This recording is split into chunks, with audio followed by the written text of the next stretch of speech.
बिस्मिल्लाहिर्रहमानिर्रहीम। प्रोग्राम सवाल व जवाब सैयद मंजूरुल हसन में आपका मेज़बान सैयद हाशिर हसन आपकी खिदमत में हाजिर है। नाज़रीन इकराम, मैं कौन हूँ, मेरी हकीकत क्या है, या मेरे इस वजूद की हकीकत क्या है? इस सवाल के जवाब को हासिल करने की जुस्तजू में ये आज हमारी तीसरी वीडियो है। इससे पहले भी 2 videos Ghamidi center of Islamic learning के यूट्यूब चैनल पर हम नशर कर चुके हैं, जिसका उन्वान है मैं कौन हूँ और मैं कहाँ से आया, या मेरी तख्लीक कब हुई। प्रोग्राम को आगे बढ़ाते हैं। सर, पिछले 2 एपिसोड्स में हमने 2 इंपॉर्टेंट मेजर सवालों को टैकल किया, मैं कौन हूँ, मैं कहाँ से आया और मेरी तख्लीक कब हुई। आज हम एक और इंपॉर्टेंट मुद्दे के साथ अपने प्रोग्राम को आगे बढ़ाएंगे कि मैंने जाना कहाँ है। यानी मौत इंसान की ज़िंदगी की सबसे बड़ी हकीकत है। मरने के बाद इंसान फना हो जाता है, उसका जस खाक में मिल जाता है। इसके बाद इंसान के साथ क्या वाक़या पेश आता है, वो कहाँ जाता है जब उसके वर्सा उसको कब्रिस्तान में कब्र में दफना देते हैं। लेकिन इससे पहले ये सवाल उठता है कि मौत दर हकीकत क्या है। ये सबसे बड़ी हकीकत इंसान की ज़िंदगी की है। मौत के बाद क्या होता है, मौत की दर हकीकत क्या डेफिनेशन है? सर, इसको बयान कीजिएगा। बिस्मिल्लाहिर्रहमानिर्रहीम। बिल्कुल ठीक आपने किया कि सबसे पहले उस चीज़ के बारे में पूछ लिया जिसके बारे में हम गुफ्तगू करने के लिए जा रहे हैं, यानी मौत की हकीकत क्या है। इससे पहले हमने गुज़श्ता नशिस्त में इसको डिस्कस किया था कि हमने परवरदिगार के साथ अहद अलस्त किया है। यानी परवरदिगार ने हमसे पूछा कि क्या मैं आपका रब हूँ, हम सबको जमा करके, और हमने उसके जवाब में ये कहा कि यकीनन बिलाशुबा, इसमें कोई शुबा नहीं, हम गवाही देते हैं कि आप ही हमारे परवरदिगार हैं। तो ये हम इसको डिस्कस कर चुके हैं। लेकिन ये वाक़या जो हुआ है हमारे नफूस के साथ हुआ था। अल्लाह ताला ने जब इंसानों को तख्लीक किया तो उसके बाद तमाम इंसानों को जमा किया, और जमा करने के बाद अल्लाह ताला ने ये सवाल पूछा। और उस वक्त हम इस दुनिया में नहीं आए थे, कोई इंसान भी इस दुनिया में नहीं आया था। उस वक्त का ये वाक़या है। उसके बाद एक एक करके इंसान इस दुनिया में आते चले गए, और इस वक्त अरबों खरबों की तादाद में लोग इस दुनिया में आ चुके हैं और आइंदा भी आएंगे। तो ये जो इस दुनिया में लोग आए और फिर इसके बाद चले भी गए, जिसके लिए हम लफ्ज़ मौत इस्तेमाल करते हैं कि उन पर मौत तारी हो गई, वो वफ़ात पा गए, वो इस दुनिया से रुखसत हो गए, तो उनकी क्या हकीकत है। तो उनके बारे में एक बात आपको ये अच्छे तरीके से जान लेनी चाहिए कि अल्लाह ताला ने जो इंसान को ज़िंदगी अता फ़रमाई है, वो ज़िंदगी वक्ती नहीं है। वो ज़िंदगी ऐसी नहीं है जिसको ख़त्म हो जाना है। वो ज़िंदगी ऐसी नहीं है जिसको मादूम हो जाना है या अदम में चले जाना है, या ऐसा ही वाक़या फिर दोबारा हो जाना है कि हमें अल्लाह ताला ने एक दफ़ा तख्लीक किया, फिर अल्लाह ताला हमें फ़ना कर देंगे। अल्लाह ताला का फ़ैसला ये है कि अल्लाह ताला ने इंसान को हमेशगी की ज़िंदगी के लिए पैदा किया है।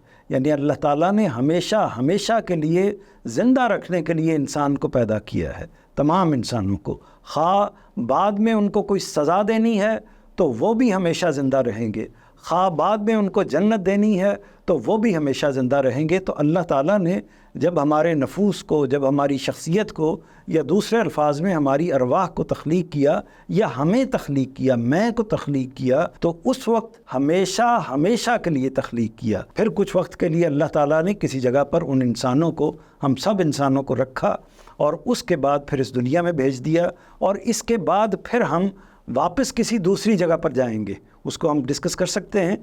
वापस जब हम जाएंगे तो उस वापसी के अमल को मौत कहते हैं। यानी वो एक कैफियत का नाम है जिसमें हमारा जिस्म असल में ख़त्म हो जाता है, फ़ना हो जाता है, मिट्टी में मिल जाता है, हम कब्र में दफन हो जाते हैं, हमारा जिस्म एक्टिव नहीं रहता, हमारा जिस्म वर्किंग में नहीं रहता, और उसके नतीजे में हमारी वो शख्सियत भी एक्टिव नहीं रहती, वो भी वर्किंग में नहीं रहती। तो इसका मतलब ये है कि असल में मौत ज़िंदगी के ख़ात्मे का नाम नहीं है। असल में मौत ज़िंदगी के तसलसल ही का एक नाम है, जिसमें एक वक्फ़ा आ जाता है। उसे आप नींद का वक्फ़ा कह सकते हैं, उसे आप तात्तुल का वक्फ़ा कह सकते हैं, लेकिन उसमें ऐसा नहीं होता कि इंसान फ़ना हो जाता है।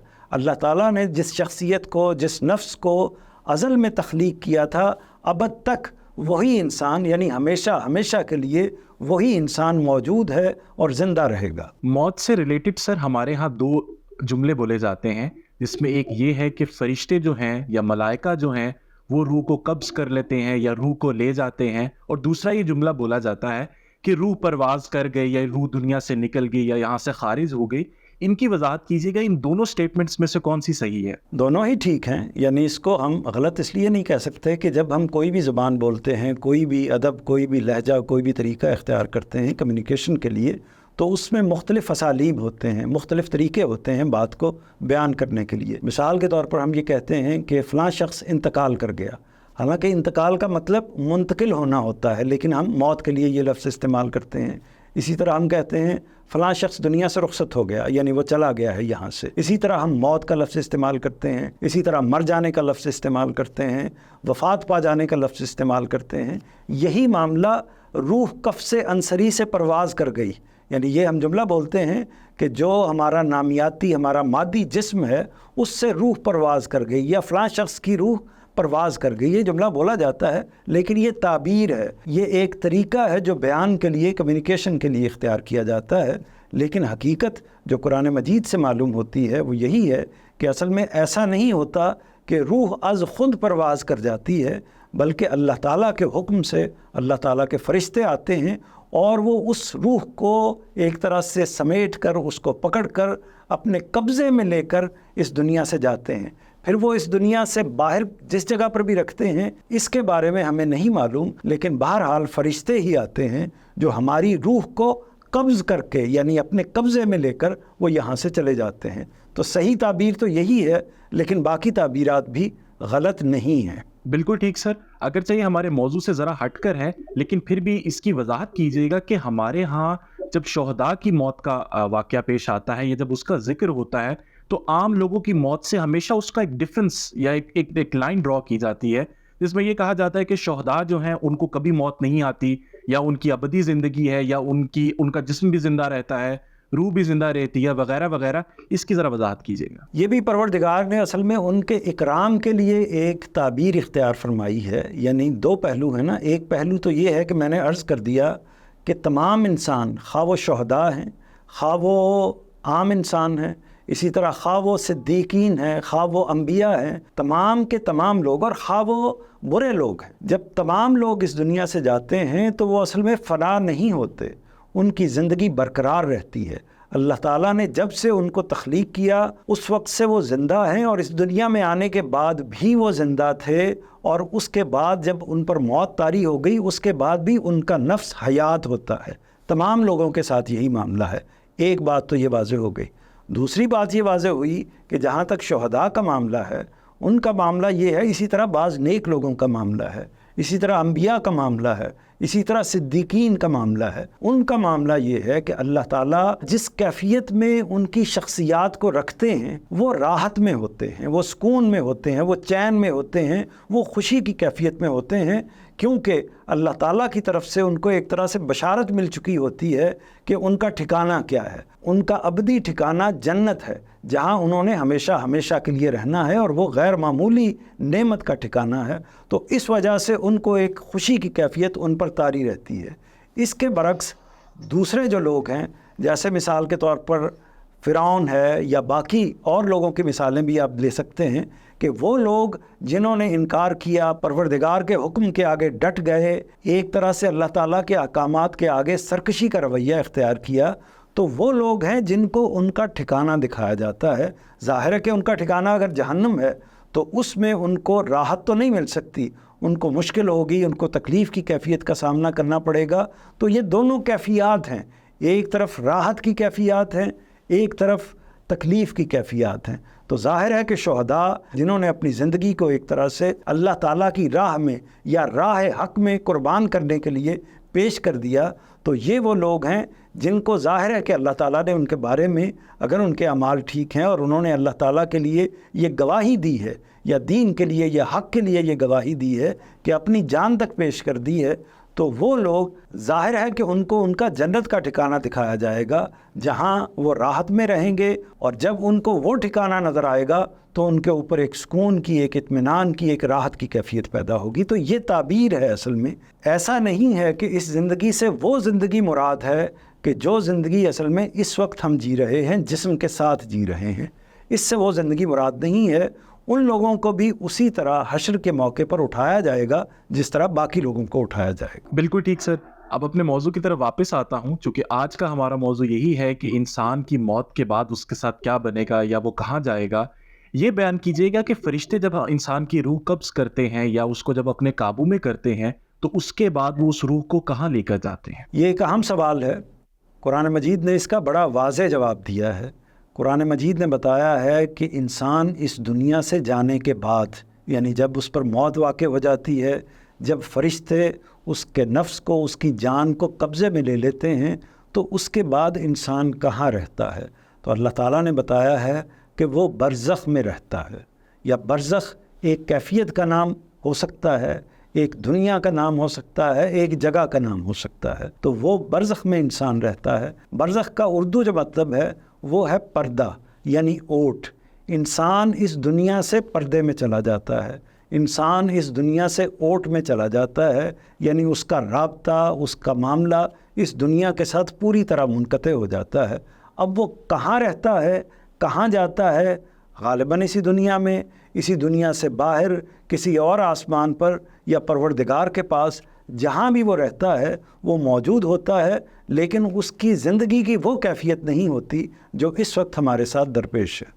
तो सर ये बयान कीजिएगा कि फिर रूह जो है वो कब्र के कहीं आसपास होती है या कब्र में होती है? क्योंकि हम इस चीज़ से वाकिफ़ हैं और हमारे यहाँ इसकी बड़ी ठोस ताबीर पाई जाती है कि कब्र में इंसान को कुछ सवालात के जवाबात देने पड़ते हैं, यानी ख़ास किस्म के एक चीज़ के अंदर, यानी एक टेस्ट के अंदर उसको वहाँ से सरपास होना पड़ता है। तो ये बयान कीजिएगा कि उस वक्त रूह इंसान के साथ होगी या कहीं आसपास होगी? एक बात तो ये तय हो गई पिछली सारी गुफ्तगू से कि रूह जो है वो बॉडी से अलग हो जाती है, जिस्म से अलग हो जाती है। यानी मौत नाम ही इस चीज़ का है कि इंसान का नफ्स जो है, इंसान की शख्सियत जो है वो उसके जिस्म से अलग होती है। जैसे ही वो जिस्म से अलग होती है तो उस पर मौत वाक़ हो जाती है।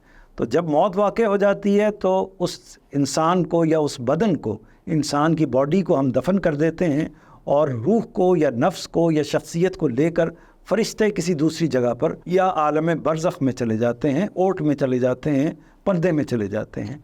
तो मैंने अर्ज़ किया था कि दोनों का कोई राब्ता बरकरार नहीं रहता। किन दोनों का? यानी इस दुनिया का और उस इंसान का आपस में कोई राब्ता बरकरार नहीं रहता।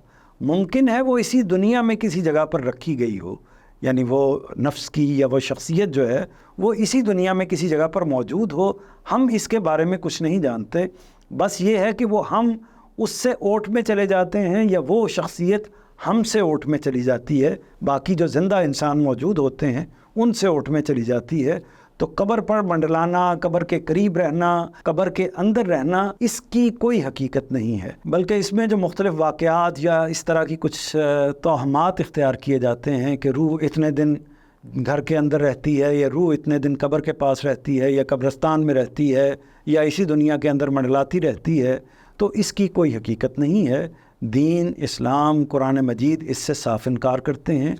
उस इंसान का, उस शख्सियत का इस दुनिया से कोई ताल्लुक़ बाकी नहीं रहता। बिल्कुल ठीक सर, आपने वजाहत इस बात की कर दी, लेकिन साथ साथ ये भी बयान कीजिएगा कि हमारे यहाँ कशफुल कबूर का एक बाकायदा कॉन्सेप्ट जो है वो एग्जिस्ट करता है, जिसमें हम लोग ये मान कर चलते हैं कि कब्र में जो लोग होते हैं वो हालात भी जान लेते हैं, अक्सर गुफ्तगू भी होती है, और कई बार तो ये भी सुनने में आता है कि कब्र में से कुछ आवाज़ें आ रही हैं, कोई लोग गुफ्तगू करने की कोशिश कर रहे हैं या हमें सुन रहे हैं। तो अगर रूह उस वक्त इंसान के साथ नहीं है या उसके जस्द के साथ नहीं है, तो फिर ये कैसे मुमकिन है और इसमें क्या हकीकत है? अगर कुरान मजीद को तस्लीम किया जाए और बरज़ख वाली बात को माना जाए तो इसका मतलब तो यही है कि उस रूह का इस दुनिया के साथ राब्ता, ताल्लुक़ ख़त्म हो जाता है। फ़रिश्ते उसको ले जाते हैं। इस तरह के जो ख़यालात बाज़ बुज़ुर्ग पेश करते हैं, बाज़ अहले तसव्वुफ़ के लोग पेश करते हैं, या बाज़ और लोग पेश करते हैं, हकीकत के लिहाज से देखा जाए तो उनकी कोई हकीकत नहीं है। मुमकिन है ऐसा कुछ होता हो, यानी उनकी नेकी पर तो कोई शुबा हम नहीं करते। मुमकिन है ऐसा होता हो कि उनको अपने ख़्याल में कुछ चीज़ें महसूस होती हों, जैसे इंसान नफ्सियाती तौर पर बाज़ चीज़ों की आवाज़ें भी सुनने लगता है। कोई सवाल पूछे तो उसको यूँ लगता है, यानी वो ख़ुद सवाल पूछे तो उसके अंदर से ही कुछ आवाज़ें उसको आने लगती हैं। तो इस तरह की नफ्सियाती नौइयत की तो कई चीज़ें हो सकती हैं, जिसको आप कश्फ से ताबीर करें या किसी और चीज़ से ताबीर करें, लेकिन हकीकत के लिहाज से जो कुरान मजीद की बात है उसमें इसका कोई तसव्वुर नहीं है कि उस इंसान का जो इस दुनिया से चला गया उसका इस दुनिया के साथ कोई राब्ता बरकरार रह सकता है। क़तअन कोई ताल्लुक़ उसका बाकी नहीं रहता। सर बिलाशुबा मौत के बाद मेरा ख्याल से ये है कि अज़ाब कब्र जो है वो एक ऐसी चीज़ है जिससे हम अक्सर खौफज़दा रहते हैं, और ये हकीकत हमारे यहाँ बाकायदा इस्टेब्लिश्ड है कि इंसान को मौत के बाद यानी रोज़े महशर से पहले दरमियान में एक बड़े उस पर्टिकुलर फेज से गुजरना पड़ता है, जिस पे अक्सर मूवीज़ भी हैं, बाकी चीज़ें भी हैं, और सबसे बढ़कर ये कि अहादीस में भी इसका जिक्र आता है। तो ये बयान कीजिएगा कि अगर उस वक्त इंसान के साथ उसकी रूह नहीं होती या रूह उस वक्त बरज़ख में होती है, तो फिर इंसान को कब्र में किस तरह से अजाब दिया जाता है? अच्छा, इसका मतलब है कि थोड़ी सी तफसील से समझाना पड़ेगा, तो गौर से इसको ज़रा समझ लीजिए। वो ये है कि मौत, इसको हमने डिस्कस कर लिया। इसके बाद ये है कि जब इंसान का जिस्म से ताल्लुक़ ख़त्म हो जाता है, शख्सियत अपने जिस्म से अलग हो जाती है, उस पर मौत वाक़ हो जाती है, तो शख्सियत जिस कैफ़ियत में जाती है वो कैफ़ियत क्या है, तो उसको हम कुरान मजीद के इशारात से कुछ समझ सकते हैं। मिसाल के तौर पर एक इशारा ये है, मैंने इशारे का लफ्ज़ इस्तेमाल किया है। इशारे का मतलब ये होता है कि उसमें कोई यकीनी बात तो नहीं की जा सकती, लेकिन हम एक अंदाज़ा लगा सकते हैं, एक क़यास कर सकते हैं कि मिसाल के तौर पर कुरान मजीद ने नींद को भी मौत से ताबीर किया है, और ये बताया है कि जब इंसान पर अल्लाह ताला नींद की कैफियत तारी करते हैं, या इंसान पर जब नींद आती है, तो उस वक्त भी उसकी रूह जो है या उसका नफ्स, उसकी शख्सियत उससे कब्ज़ कर ली जाती है, उससे ले ली जाती है, उससे वापस एक तरह से ले ली जाती है, और जब वो उठता है, जागता है, वापस उसको दे दी जाती है, उसके अंदर दाखिल कर दी जाती है। तो इसका मतलब ये है कि ये तसव्वुर किया जाता है कि जब हम नींद की कैफियत में होते हैं तो गोया के बरज़ख की कैफियत में होते हैं, यानी जो रूह है, जो शख्सियत है, वो जिस्म से अलग होकर किसी दूसरे मुकाम पर चली जाती है। तो ये अंदाज़ा किया जा सकता है, ये क़यास किया जा सकता है कि जैसी रूह के ऊपर कैफियत होती है नींद के आलम में, वैसी ही कैफियत होगी जब वो आलम बरज़ख में होगी। यानी मसलन नींद के आलम में क्या कैफियत होती है? नींद के आलम में इंसान जो है वो कुछ ख्वाब देखता है, यानी उस पर कुछ कैफियत गुज़रती हैं। ये ज़ाहिर है कि इंसान की बॉडी पर नहीं गुज़रती, बल्कि उसके उस नफ्स पर गुज़र रही होती हैं।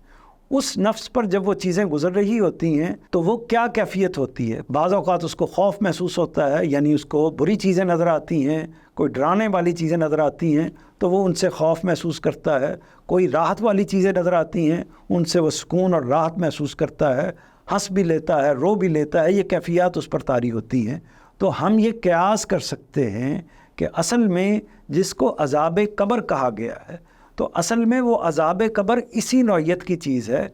ऐसा नहीं है कि जिस्म पर कोई कैफियत तारी होती है, यानी ऐसा नहीं है कि जिस्म को बाकायदा कोई अज़ाब दिया जाता है या कब्र तंग कर दी जाती है, बल्कि जो कैफियत है वो कैफियत जैसी कि ख्वाब की सी कैफियत है जो नफ्स पर तारी होती है, और उसके नतीजे में बाज़ औक़ात जब हम अलाइव होते हैं, ज़िंदा होते हैं, तो हमारे जिस्म पर भी उसके असरात होते हैं।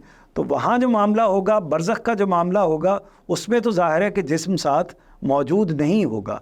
जब जिस्म साथ मौजूद नहीं होगा तो हमारी शख्सियत एक नींद की कैफियत में होगी, एक सोने के आलम में होगी। जब नींद के आलम में होगी तो उस वक्त ज़ाहिर है कि उसको ये क़यास किया जा सकता है इसी नींद की मिसाल से जो कुरान मजीद ने, जैसा कि ये कहा कि नफ्स को ले लिया जाता है नींद के आलम में भी, तो बरज़ख के आलम में भी नफ्स को ले लिया जाता है। तो इन दोनों बातों को एक दूसरे के साथ समझते हुए हम ये अंदाज़ा कर सकते हैं कि बरज़ख के अंदर भी जो अज़ाब दिया जाता है या जिसको कब्र का अज़ाब कहते हैं, तो वो अज़ाब भी असल में वो कैफियत का अज़ाब है, यानी वो हकीकी अज़ाब उस तरीके से उसको हम नहीं कह सकते, बल्कि वो एक कैफियत है जो उसी तरह इंसान पर तारी होती है जैसा हम ज़िंदगी में ख्वाब की कैफियत में हम महसूस करते हैं कि हमारे ऊपर तारी हो जाती है। तो वो लोग जिनके बारे में अल्लाह ताला फ़ैसला कर चुके हुए होते हैं कि इनको जहन्नम में जाना है, उनको उनका ठिकाना दिखाया जाता है। ये बात कुरान मजीद से मालूम होती है। इससे वाज़ेह है कि उनको ख्वाब की कैफियत में वो ठिकाना नज़र आता है, और जो आला दर्जे के लोग हैं, जिनके नफ्स मुज़क्का हैं, उनको अल्लाह ताला उनके आला जो ठिकाने हैं उसको दिखाते हैं, जन्नत के नज़ारे उनको कराए जाते हैं, तो उसके नतीजे में वो राहत की कैफियत में होते हैं। तो ये कैफियत हैं जो एक तरह से नींद के आलम में होती हैं। असल अज़ाब, असल सज़ा का आगाज़ उस वक्त होगा जब इंसान को जिस्म अता कर दिया जाएगा। सर बाज़ औक़ात काफ़ी अफसोसनाक वाक़यात पेश आते हैं, जिस तरह से अभी ये सबमरीन का, ओशन गेट सबमरीन का वाक़या पेश आया जिसमें कुछ लोग डूब कर हलाक हो गए। इसी तरह से कुछ मज़ाहिब इस तरह से हैं जो कि कब्र में नहीं दफनाते, क्रेमेशन उनकी की जाती है। कई बार इस तरह से होता है कि नमाज जनाजा भी अदा नहीं किया जाता या प्रॉपर फ्यूनरल नहीं होता। तो उन हालात में या उस केस के अंदर फिर कब्र का अजाब किस तरह से दिया जाता है जबकि इंसान को कब्र में नहीं दफनाया जाता? पिछली बात अगर वाज़ेह हो गई है तो मेरा ख्याल उसी की रोशनी में इसको भी समझ सकते हैं कि कब्र असल में ताबीर है, यानी कब्र कोई हकीकत, ज़ाहिर है कि कब्र तो ख़त्म हो जाती है, एक कब्र के ऊपर 10 कब्रें और बन जाती हैं, या कब्र बिल्कुल मिट्टी के अंदर शामिल हो जाती है, उसके अंदर इंसान का वजूद भी कुछ अरसे के बाद, चंद सालों के बाद बिल्कुल फ़ना हो जाता है, ख़त्म हो जाता है, ज़र्रा ज़र्रा मिट्टी बन जाता है, या जो भी ज़मीन के अज्जा हैं उनमें वो तब्दील हो जाता है। तो इसका मतलब ये है कि कब्र अगर होती भी है तो वो कुछ वक्त के लिए होती है। बाकी जो चीज़ें हैं, मिसाल के तौर पर उसको जला दिया जाता है, जैसे बाज़ मज़ाहब में जिस्म को राख की सूरत में तब्दील कर दिया जाता है, इसी तरह बाज़ लोग डूब कर दुनिया से रुखसत हो जाते हैं, फ़ना हो जाते हैं, मर जाते हैं, बाज़ औक़ात फ़िज़ा में किसी धमाके के नतीजे में। तो मुख्तलिफ़ सूरतें जो मौत की हैं और उनमें इंसान की बॉडी को एक तरीके से जैसे आहिस्ता आहिस्ता ख़त्म किया जाता है या वो फ़ना हो जाती है, तो उस कैफ़ियत को आप कब्र कह सकते हैं।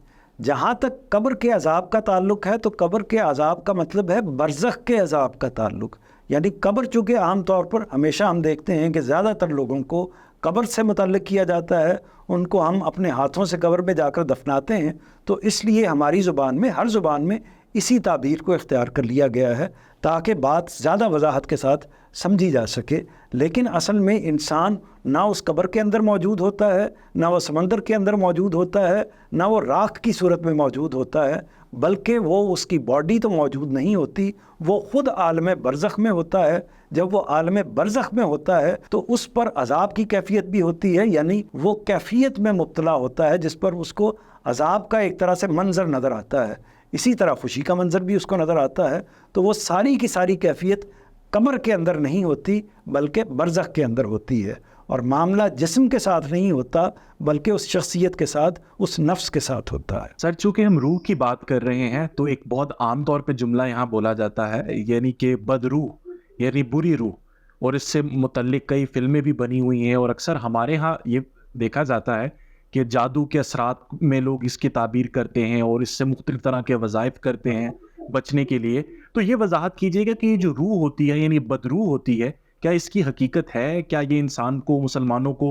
नुकसान पहुंचाती है? और ख़ुसूसन ये भी जवाब दीजिएगा कि ऐसे लोग जिनकी मौत किसी हादसे के वाक़े में पेश होती है, उसके बाद ये भी तसव्वुर किया जाता है कि उनकी रूह भटक रही है या अपने असल अंजाम को नहीं अभी तक पहुंची, और वो कई बार दिखाया जाता है कि लोगों से बदला ले रही है और हाउंड बैक करती है उनको। इन तमाम तसव्वुरात की क्या हकीकत है? इन तसव्वुरात की कोई हकीकत नहीं है, यानी कुरान मजीद या हमारा मज़हब इन तसव्वुरात को कतन हरगिज़ कबूल नहीं करता और इनकी कोई हकीकत भी नहीं है। इंसान का जिस्म जब फ़ना हो जाता है किसी भी सूरत में, अगर वो कत्ल की सूरत में होता है, ख़ुदकुशी की सूरत में होता है, मौत की सूरत में होता है, यानी आम मौत की सूरत में होता है, डूब कर मौत की सूरत में होता है, जल कर होता है, जिस भी सूरत में इंसान का जिस्म फ़ना होता है और उसके नतीजे में उस पर मौत वाक़ई होती है, तो उस इंसान पर, यानी उस शख्सियत पर तो मौत वाक़ई ही नहीं होती, वो इस दुनिया से अलग हो जाता है, बरज़ख में चला जाता है। अब जहाँ तक आपने बदरूह का लफ्ज़ बोला है, तो बदरूह तो होती है और इसी तरह नेक रूह भी होती है। रूह ज़ाहिर है कि हम उस माने में इस्तेमाल कर रहे हैं, अगरचे रूह का लफ्ज़ इस्तेमाल नहीं करना चाहिए, क्योंकि कुरान मजीद ने रूह का लफ्ज़ इस मानी में इस्तेमाल नहीं किया। कुरान मजीद ने इस मानी में नफ्स का लफ्ज़ इस्तेमाल किया है, जिसको हम शख्सियत कह सकते हैं। तो ज़्यादा बेहतर यही है कि वही लफ्ज़ इस्तेमाल किया जाए, लेकिन चूँकि रूह का लफ्ज़ राइज हो गया है तो समझाने के लिए हम उसको इख्तियार कर सकते हैं। तो बदरूह भी होती है और नेक रूह भी होती है, यानी जैसे कि बुरा इंसान भी होता है और अच्छा इंसान भी होता है। हम किसी अच्छे इंसान के बारे में ये जुमला बोलते हैं कि क्या नेक रूह है, या वो दुनिया से रुखसत हो जाए तो हम कहते हैं कि एक नेक रूह दुनिया से रुखसत हो गई। तो इसका मतलब ये होता है कि वो इंसान, वो शख्सियत नेक था, अच्छा था, और नेक और अच्छे का माना वही होता है जिसमें हम इस्तेमाल करते हैं, यानी वो इंसानों के साथ अच्छा था, इंसानों के हकूक़ अदा करता था, अपनी सोसाइटी के, अपने माशरे के, अपने रियासत के जो उस पर फ़राइज़ आयद होते हैं वो उनको अदा करता था। اللہ تعالیٰ کے جو حقوق و فرائض اس پر عائد ہوتے ہیں ان کو وہ ادا کرتا تھا، تو وہ ایک اچھے انسان کے طور پر زندگی بسر کرتا تھا۔ اور اسی طرح وہ لوگ بھی ہوتے ہیں جن کو ہم برا انسان کہتے ہیں، اسی کے لیے آپ بدروح کا لفظ استعمال کر سکتے ہیں، یعنی ان کی روح اچھی نہیں ہوتی، بری روح ہوتی ہے۔ بدروح کوئی خاص اصطلاح نہیں ہے، لیکن ہمارے ہاں کہانیوں کی وجہ سے اور اس طرح کی چیزوں کی وجہ سے یا بعض توہمات کی وجہ سے بدروح کا لفظ استعمال کر لیا جاتا ہے، یا چڑیل یا اس طرح کے اور دوسرے الفاظ اختیار کر لیے جاتے ہیں۔ لیکن حقیقت کے لحاظ سے انسان کی روح جو ہے، انسان کی شخصیت جو ہے، وہ بد بھی ہوتی ہے، نیک بھی ہوتی ہے، ان بدیوں اور نیکیوں کا مجموعہ بھی ہوتی ہے، اور ان کو ہم بد بھی کہتے ہیں، نیک بھی کہتے ہیں۔ اس سے کوئی فرق نہیں پڑتا، فرق پڑتا ہے اس تصور سے۔ کس تصور سے؟ اس تصور سے کہ ہم یہ سمجھنے لگیں کہ یہ روح جو بد روح ہے، یہ اصل میں جسم سے نکل کر کسی انتقام لینے کی جگہ پر آ کر کھڑی ہو گئی ہے، کسی کے ساتھ ظلم اور زیادتی کرنے کی جگہ پر آ کر کھڑی ہو گئی ہے، یا دنیا کے اندر باقی انسانوں کے معاملات میں کوئی کردار ادا کرنے کی جگہ پر کھڑی ہو گئی ہے۔ ایسا کچھ بھی نہیں ہے، ایسی کسی چیز کی کوئی حقیقت نہیں ہے، یہ توہمات ہیں، یہ وہم ہیں۔ قرآن مجید سراسر ان کی نفی کرتا ہے۔ انسان کی شخصیت، انسان کی انا، انسان کا میں، سب کچھ اس دنیا سے چلا جاتا ہے، اور اس کا کوئی کردار اس دنیا کے اندر عملی باقی نہیں رہتا۔ سر، چونکہ ہم تصورات کو ایگزامن کر رہے ہیں تو یہ بھی بیان کیجیے گا کہ اکثر ہمارے ہاں یہ سننے میں یا دیکھنے میں آتا ہے کہ بستر مرگ پر جب سارے لواحقین انسان کے آس پاس موجود ہوتے ہیں تو مرنے والا شخص اکثر یہ کہہ رہا ہوتا ہے کہ مجھے میرے وہ والے رشتہ دار یا وہ والے لوگ جو کہ اس سے پہلے دنیا سے رخصت ہو چکے ہوتے ہیں وہ نظر آ رہے ہیں، یا ان کی روح نظر آ رہی ہے، یا وہ اس کو لینے آئے ہیں۔ کچھ یہ بھی کہتے ہیں کہ کچھ فرشتے ہیں یا کچھ اس طرح کے روحانی جسم یا اس طرح کے خاکے نظر آ رہے ہیں جو اب اس کو لے کر دنیا سے جانے کے لیے آئے ہیں۔ تو ان باتوں میں کتنی حقیقت ہے؟ سوال یہ ہے کہ یہ چونکہ ہم نے بھی بچپن میں یہ بہت ساری چیزیں اس طرح کی سنی ہوئی ہیں، بلکہ بچپن میں کیا اب بھی سنتے ہیں، اور جب بھی کوئی موت کے قریب شخصیت ہوتی ہے تو وہ اسی امر کا اظہار کر رہی ہوتی ہے کہ اب مجھے فلاں شخصیت، ہمیں والد صاحب نظر آ رہے ہیں، والدہ نظر آ رہی ہیں، اور اسی طرح فلاں دادی، نانی یا خالائیں جو دنیا سے رخصت ہو چکے ہوئے ہوتے ہیں لوگ، ان کے بارے میں خیالات آنے شروع ہو جاتے ہیں۔ اور اس کی جو وجہ ہے وہ ظاہر ہے کہ اس کے پیچھے نفسیاتی عوارض ہوتے ہیں یا نفسیاتی معاملات ہوتے ہیں۔ جب انسان موت کی کیفیت میں ہوتا ہے تو ظاہر ہے کہ اس کو انسان نظر آئیں گے، اور پھر ظاہر ہے کہ اگر اس کو یہ توہم ہو یا اس کے پیچھے پوری زندگی میں یہ خیال پیدا ہوا ہو کہ جب وہ مرنے لگتا ہے انسان تو اس کو کچھ لوگ یا کچھ روحیں لینے کے لیے آتی ہیں، تو اس موقع پر یہی تصور جو ہے وہ خیال بن کے اس کے سامنے بھی آ جاتا ہے۔ اور پھر ایک اور اہم بات ہے، وہ بات یہ ہے کہ ہم ہر روز اپنے ان بزرگوں کو ہر دوسرے تیسرے دن خواب میں دیکھتے ہیں، ان شخصیات کو، ان لوگوں کو۔ وہ ہمارے اساتذہ ہوتے ہیں، بعض اوقات والدین ہوتے ہیں، بعض اوقات دوست احباب ہوتے ہیں، یا اور بزرگ ہوتے ہیں جو دنیا سے رخصت ہو چکے ہوئے ہوتے ہیں، اور اس کے بعد اگلے دن انسان پھر تیار ہو کر اپنے کام پر چلا جاتا ہے، اور پھر اس کے بعد برسوں زندگی گزارتا ہے، اور یہ خواب اس کو، جس میں مرنے والے لوگ بار بار آ رہے ہوتے ہیں، ہر روز آتا ہے۔ لیکن اس موقع پر کوئی بھی یہ نہیں کہتا کہ فلاں شخص اس کو لینے کے لیے آیا ہے اور اب وہ اس کے جانے کا وقت آ گیا ہے۔ تو یہ ظاہر ہے کہ کچھ توہمات ہیں، کچھ وہم ہے جو اس خاص کیفیت میں، خاص طور پر اگر انسان بوڑھا ہے یا اس کو اندازہ ہو گیا ہے کہ اب اس کی چل چلاؤ کا معاملہ آ گیا، اس کی موت واقع ہونے والی ہے، تو وہ اس کو پھر اس طرح کے خیالات بھی آ جاتے ہیں، وہم بھی آ جاتے ہیں، اور خواب بھی آنے لگتے ہیں۔ تو اسی سے عام طور پر یہ خیال کرنا شروع کر دیتے ہیں لوگ، اور اسی سے پھر ہم باقی لوگ کہانیاں بنا لیتے ہیں۔ سر، چونکہ آپ نے جو ہے اس وقت ایک بڑا ایکسپلیسٹلی یہ بات کہی کہ مرنے کے بعد انسان کی اس دنیا سے تمام معاملات، ہر طرح کے روابط، سب کچھ مکمل طور پہ ختم ہو جاتا ہے۔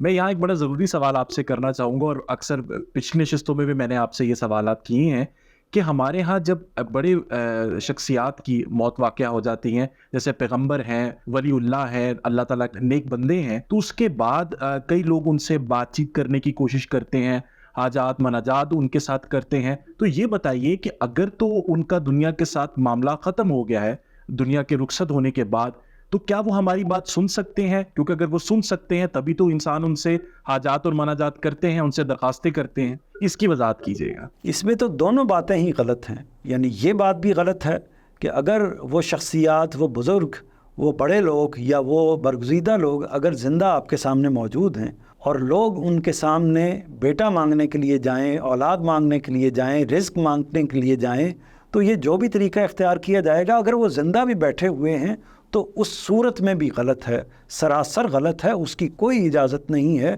چاہے وہ زندہ بھی ہیں۔